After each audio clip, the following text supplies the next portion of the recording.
जय भीम. सम्राट अशोक जयंती. इतिहासात अनेक राजे झाली, पण एक असा सम्राट झाला ज्याने तलवारीचा मार्ग सोडून मानवतेचा मार्ग स्वीकारला, आणि हाच खरा विद्रोह होता. हे आहेत सम्राट अशोक, मौर्य साम्राज्याचा तिसरा सम्राट. चंद्रगुप्त मौर्य यांचे नातू आणि बिंदुसार यांचे पुत्र. लहानपणापासून सम्राट अशोक धाडसी, पराक्रमी आणि कठोर स्वभावाचे होते. सत्ता मिळवण्यासाठी त्यांनी संघर्ष केला आणि आपल्या साम्राज्यात विस्तारासाठी अनेक युद्ध लढली. तेव्हा लोक त्यांना भीतीने ओळखत होते, कारण ते एक शक्तिशाली आणि कधी कधी निर्दयी शासक होते. पण इतिहासात एक असं क्षण आलं ज्याने एक सम्राटचा आत्मविश्वास बदलून टाकला. तो म्हणजे युद्ध, म्हणजे कलिंग युद्ध.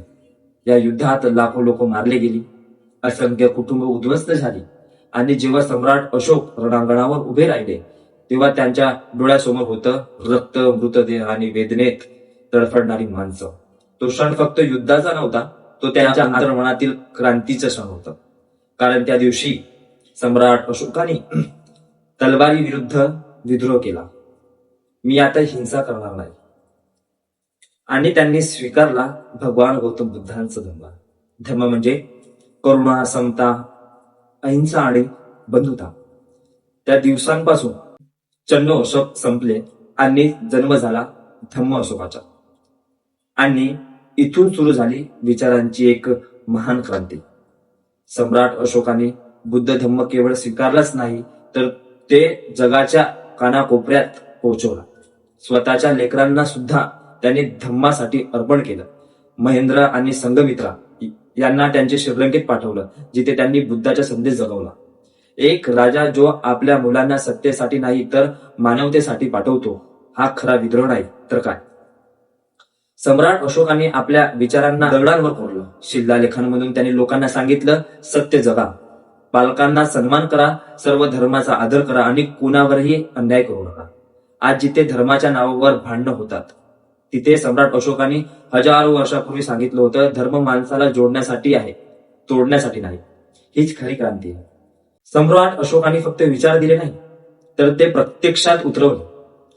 रुग्णालय उभारली, प्राण्यांसाठी उपचार व्यवस्था केली, रस्त्यांवर झाडे लावली, जनतेसाठी पाणी, निवारा आणि सुविधा निर्माण केल्या.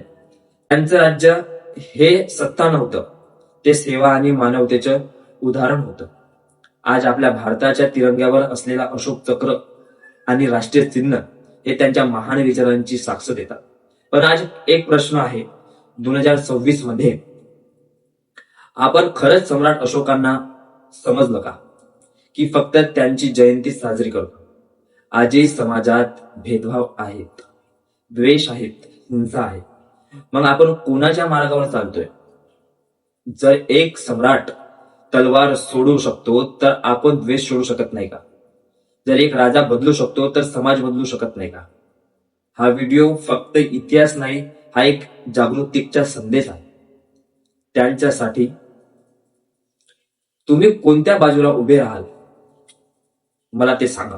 तुम्ही तलवारीच्या की धम्माच्या बाजूला उभे राहाल? कारण लक्षात ठेवा, तलवार जमीन जिंकतो, पण धम्म माणसं जिंकतो. जय भीम, नमो बुद्धाय, जय अशोका.